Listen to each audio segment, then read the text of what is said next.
Hello student, Rajouri classes में आपका स्वागत है। हम 12वीं पॉलिटिकल साइंस पढ़ रहे थे, जिसमें हमारा दूसरा लेसन चल रहा था मौलिक अधिकार, नीति निर्देशक तत्व व मूल कर्तव्य, जिसमें हमने मौलिक अधिकार क्या होते हैं और कितने प्रकार के होते हैं और उसके कुछ महत्वपूर्ण तथ्य पढ़े थे, और जिसमें हमारे जो थे 4 जो मौलिक अधिकार थे उनका हमने पिछली वीडियो में वर्णन कर लिया था या उनको पढ़ लिया था।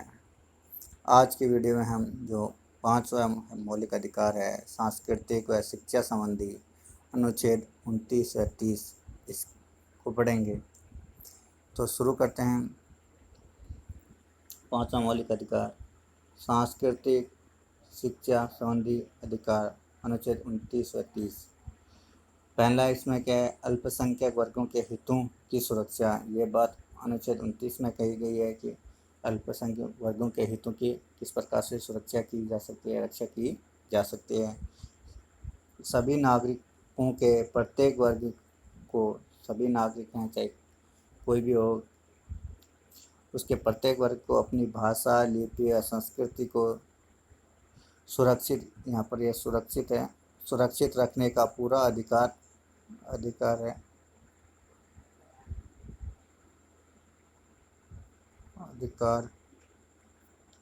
अधिकार है। इस तरह राज्य द्वारा संचालित शैक्षणिक संस्थानों में प्रवेश के लिए जाति वर्ग के आधार पर कोई भी भेद नहीं किया जाएगा। मतलब सभी वर्गों को उनकी भाषा, लिपि और संस्कृति को सुरक्षित रखने का अधिकार दिया गया है, चाहे किसी वर्ग विशेष का हो, किसी धर्म विशेष का हो।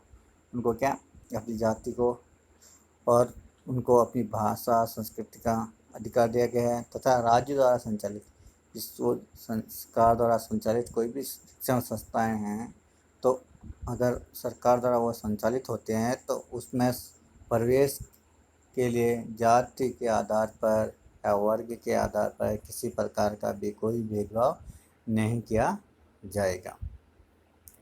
नेक्स्ट है अनुच्छेद 30 में क्या बात कही गई है, अल्पसंख्यक वर्ग को शिक्षा संस्थानों की स्थापना व संचालन का अधिकार। अनुच्छेद 30 में ये बात की गई, जो अल्पसंख्यक वर्ग हैं, इनकी संख्या थोड़ी कम है, वो अल्पसंख्यक वर्ग कहलाते हैं। जैसे मुस्लिम वर्ग ये अल्पसंख्यक वर्ग कहलाता है।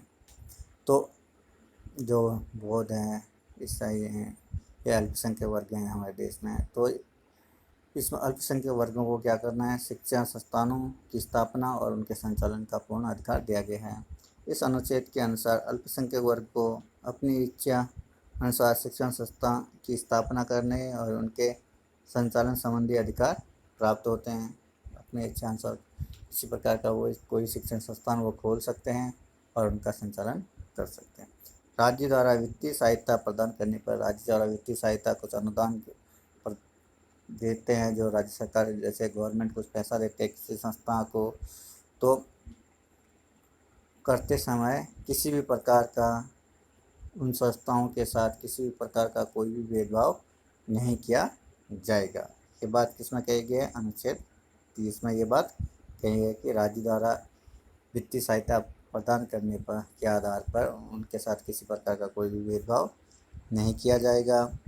अब है जो आपका सबसे मोस्ट इम्पोर्टेंट, सैद्धांतिक उपचारों का अधिकार, अनुच्छेद 32। जो अनुच्छेद 31 है वो संपत्ति का अधिकार से संबंधित था, तो उसको अनुच्छेद 300 के तहत कानूनी अधिकार बना दिया गया है। इसीलिए इसमें यहाँ पर क्या, इसका जो अनुच्छेद 31 का वर्णन नहीं किया गया है। अब है आपका सैद्धांतिक उपचारों का अधिकार, अनुच्छेद 32। इस अनुच्छेद को भीमराव अंबेडकर ने क्या कहा है, संविधान की आत्मा का है। इसको डबल कोटेशन में कर लेना चाहिए, अंडरलाइन कर लें। इसके किस अनुच्छेद को क्वेश्चन पूछा जा सकता है कि किस अनुच्छेद को भीमराव अंबेडकर ने संविधान की आत्मा कहा गया है, या कौन सा अनुच्छेद कौन सा अधिकार सबसे महत्वपूर्ण अधिकार है। तो ये आपके क्वेश्चन बन सकते हैं। डॉक्टर अंबेडकर ने क्या कहा है, यदि कोई मुझसे पूछे कि संविधान का कौन सा अनुच्छेद जिसके बिना संविधान शून्य प्राय हो जाएगा, मतलब संविधान का कोई महत्व नहीं होगा, उस अनुच्छेद को हम हटा देंगे। तो मैं अनुच्छेद 32 की ओर संकेत करूंगा। तो भीमराव अम्बेडकर कहते हैं कि अगर मुझसे कोई व्यक्ति पूछता है कि किस अनुच्छेद के बिना संविधान शून्य हो जाएगा, तो मैं से अनुच्छेद 32 को संकेत करूँगा या उसकी ओर संकेत करूँगा। इस अनुच्छेद के तहत उच्चतम न्यायालय को मूल अधिकारों का संरक्षण घोषित किया गया है।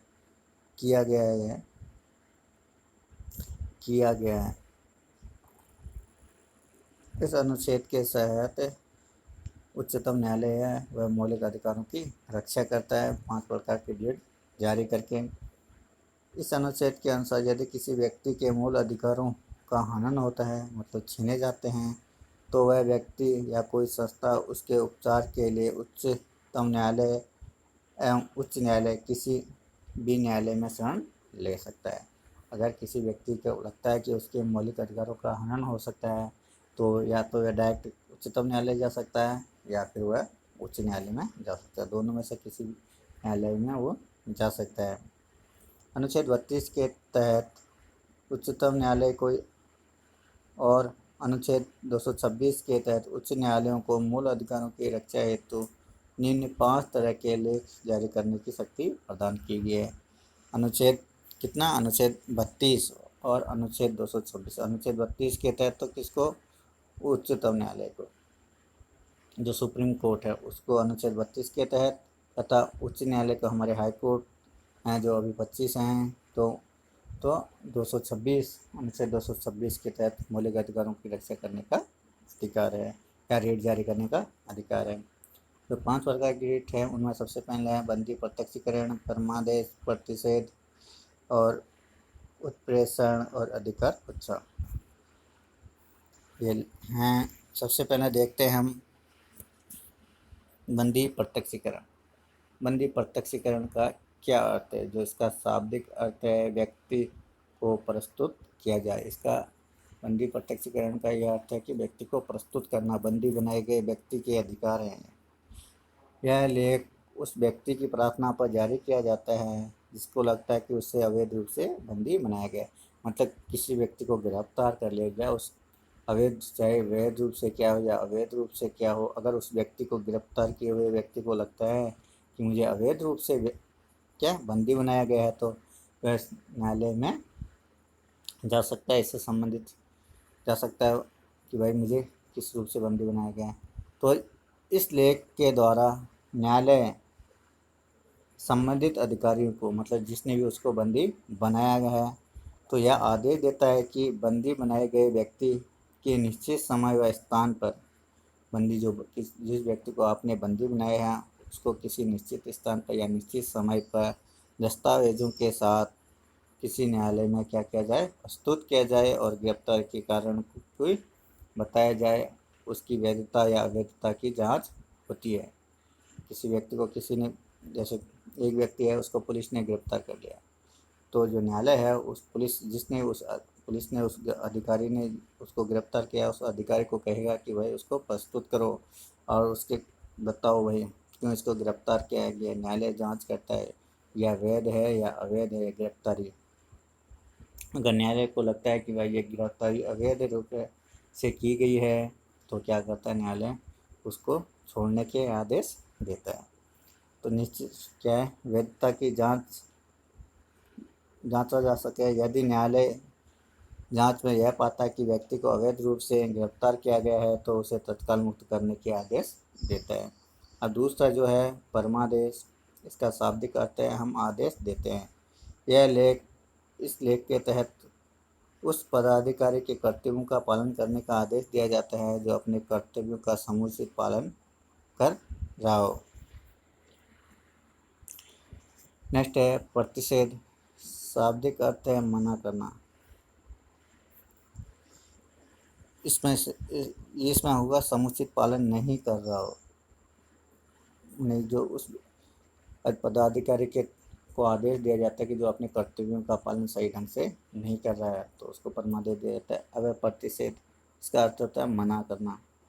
यह लेख उच्चतम व उच्च न्यायालय द्वारा अपने अधीनस्थ न्यायालय में, जो उससे नीचे के न्यायालय होते हैं, उनको या उनके विरुद्ध तब जारी किया जाता है जब अधीनस्थ न्यायालयों में कोई कार्रवाई चल रही हो, अर्थात अधीनस्थ न्यायालय को कार्रवाई रोकने हेतु यह लेख जारी किया जाता है। इसका कुल जो अर्थ है वह है कि अधीनस्थ न्यायालयों को किसी कार्रवाई को करने से रोकना। अब चौथा है उत्प्रेषण लेख। तो इसका शाब्दिक अर्थ है पूर्णतः सूचित कीजिए, मतलब सूचना दीजिए। यह लेख भी उच्चतम न्यायालय व उच्च न्यायालय द्वारा अपने अधीनस्थ न्यायालयों के विरुद्ध तब जारी किया जाता है जब किसी न्यायिक कार्य में निर्णय दिया जा चुका हो। इस लेख के द्वारा मामलों को अधीनस्थ न्यायालय से उच्च न्यायालय में भेजने का निर्देश दिया जाता है। यदि किसी मामले में अधीनस्थ न्यायालय ने कोई निर्णय दे दिया गया है, अगर वह व्यक्ति संतुष्ट नहीं होता, उच्च न्यायालय में जाता है, तो वह उच्च न्यायालय क्या करता है, उन निर्णयों को, उन दिए गए उसके सारे दस्तावेजों को अपने पास मंगाता है कि भाई तुम ये चीज़ें हमारे पास भेज दो। पांचवा है अधिकार पत्र लेख। इसका शाब्दिक अर्थ है आपका क्या प्राधिकार है, मतलब क्या आपका क्या अधिकार है, मतलब किस अधिकार से यह कार्य करते हो। यह किसी व्यक्ति के खिलाफ जारी किया जाता है या उसके विरुद्ध जारी किया जाता है। यह लेख उस व्यक्ति के विरुद्ध जारी किया जाता है जो किसी लोक पद, मतलब किसी पद पर वैध रूप से धारण किए हुए, जो किसी पद पर धारण कर जाता है या बैठ जाता है, अपना लेता है किसी पद को अवैध रूप से, तो उस व्यक्ति के खिलाफ यह लेख जारी किया जाता है। जैसे आपके स्कूलों में प्रिंसिपल वाइस प्रिंसिपल होते हैं। जैसे प्रिंसिपल रिटायर हो जाता है तो क्या होता है, या तो वो क्या होता है, उसमें प्रिंसिपल रिटायर हो जाता है या छुट्टी पर रहता है, तो उसमें क्या, प्रिंसिपल अगर चार्ज नहीं दे जाता वाइस प्रिंसिपल को, और वाइस प्रिंसिपल क्या प्रिंसिपल की कुर्सी में बैठ जाता है या उसके पद को अपना लेता है अवैध रूप से, तो उस वाइस प्रिंसिपल के खिलाफ यह जारी किया जाएगा कि भाई इस पद पर तुम, जो प्रिंसिपल की पद पर तुम बैठे हो, जो जो इसको अपनाया है आपने, किस रूप से अपनाया है, किसने क्या दिया है आपको। अगर वह सही आंसर नहीं दे पाता, उत्तर नहीं दे पाता, तो उसको पद को छोड़ना होता है और उस पद को रिक्त घोषित किया जाता है। अगर वो कहता है कि मुझे चार्ज दिया गया है, मुझे प्रिंसिपल के द्वारा मुझे चार्ज दिया गया है, तब तो सही है। अगर बिना चार्ज दिए हुए आप उसके पद को अपना रहे हो, तो वह अवैध रूप होता है। तो लोग पद को अवैध रूप से धारण के इस लेख के माध्यम से न्यायालय उससे पूछता है कि आप किस प्राधिकार से यह पद धारण किए हुए हो, मतलब किस अधिकार से इस पद को अपना रखा है, आपने इस पद पर बैठे हुए हो। यदि उसका संतोषजनक उत्तर नहीं देता तो न्यायालय उसे पद से हटाकर उस पद को रिक्त घोषित कर सकता है। तो न्यायालय क्या करता है, उस व्यक्ति को पद से हटा देता है और उस पद को रिक्त घोषित कर देता है। ये थे 5 प्रकार के रिट हैं जो उच्चतम न्यायालय व उच्च न्यायालय द्वारा जारी की जाते हैं मौलिक अधिकारों की रक्षा के लिए। अब है मूल अधिकारों का मूल्यांकन। मूल अधिकारों का मूल्यांकन, मूल अधिकारों में क्या तर्क हैं इसके पक्ष में, क्या इसके विपक्ष में तर्क हैं। तो सबसे पहले इसके पक्ष में तर्क, मूल अधिकारों के पक्ष में तर्क। पहला जो है, मूल अधिकार के अभाव में स्वतंत्रता का कोई मूल्य नहीं है। व्यक्ति को स्वतंत्रता दी गई है, अगर व्यक्ति को उसके सर्वसाधारण विकास के लिए मूल अधिकार नहीं दिए गए हैं, जो उसके प्राकृतिक अधिकारों से हैं, जो व्यक्ति के सर्वसाधारण विकास के लिए किसी संविधान द्वारा दिए जाते हैं, तो वह उस स्वतंत्रता का कोई महत्व नहीं रह जाता। दूसरा है, मूल अधिकार व्यवहारिक और वास्तविकता पर आधारित हैं। मूल अधिकार व्यवहारिक हैं, मतलब उनको व्यवहार में उतारा जाता है, और वास्तविकता पर आधारित हैं। तीसरा है, मूल अधिकार लोकतंत्र की सफलता का आधार है। मूल अधिकार लोकतंत्र की सफलता का आधार इसलिए हैं क्योंकि अगर किसी भी लोकतंत्र व्यवस्था को सफल बनाना है तो जनता को उनके अधिकार प्रदान किए जाते हैं। अगर किसी भी सरकार के द्वारा जनता के मूल अधिकार को नहीं दिया जाता है तो वहाँ लोकतंत्र की स्थापना नहीं होती। नेक्स्ट है, मूल अधिकार सार्वभौमिक, मूलभूत व पूर्ण है। मूल अधिकार सबसे ऊपर हैं। अब है इसके विपक्ष में तर्क। सबसे पहला जो है, मूल अधिकारों पर अत्यधिक प्रतिबंध लगा दिए गए हैं। किसी भी देश के संविधान द्वारा, जैसे भारत देश के संविधान द्वारा भारतीय नागरिकों को मूल अधिकार तो प्रदान कर दिए गए हैं, किंतु उसमें विभिन्न प्रकार के प्रतिबंध लगा दिए गए हैं। तो उन इतने सारे प्रतिबंध लगा दिए हैं कि उनका देना ना देना एक बराबर है। तो दूसरा है आपातकाल के साथ साथ शांतिकाल में भी मूल अधिकारों का स्थगन। आपातकाल में तो होते हैं कि मूल अधिकार को स्थगन कर दिया जाएगा, मतलब कुछ टाइम के लिए समाप्त कर दिया जाता है, किंतु शांतिकाल में भी मूल अधिकारों को समाप्त कर दिए जाते हैं। नेक्स्ट है कि संसद मूल अधिकारों को समाप्त करने संबंधी कानून बना सकती है। जो संसद है, भारतीय संसद है, वह मूल अधिकारों को समाप्त करने का कानून बना सकती है। नेक्स्ट है मूल अधिकारों अधिकार है अधिकार मूल अधिकार के तहत SC ST OBC अनुसूचित जाति अनुसूचित जनजाति और अन्य पिछड़ा वर्ग के लिए विशेष आरक्षण की व्यवस्था का प्रयोग किसके लिए होता है? वोट बैंक की राजनीति के लिए हो रहा है। आजकल जो इन वर्गों को आरक्षण दिया जाता है वह किसके जो राजनीतिक दल हैं वह अपने स्वार्थ के लिए इनको आरक्षण देते हैं ताकि उनको वोट मिलते रहें। ये था मूल अधिकारों के आपका मूल्यांकन। तो अब हम जो नेक्स्ट वीडियो में हम क्या करेंगे, नीति निर्देशक तत्व स्टार्ट होंगे। हमारे नीति निर्देशक तत्व के बारे में पढ़ेंगे, उनको कितने भागों में बांटा गया है, कौन से अनुच्छेद में उनका वर्णन है। अगर किसी ने भी इस चैनल को सब्सक्राइब नहीं किया है तो आप प्लीज़ इस चैनल को सब्सक्राइब कर लें और अपने दोस्तों को शेयर करें। अगर वीडियो अच्छा लगता है तो लाइक करें, बेल आइकन को दबाएं ताकि आपके पास नोटिफिकेशन आता रहे। Thank you.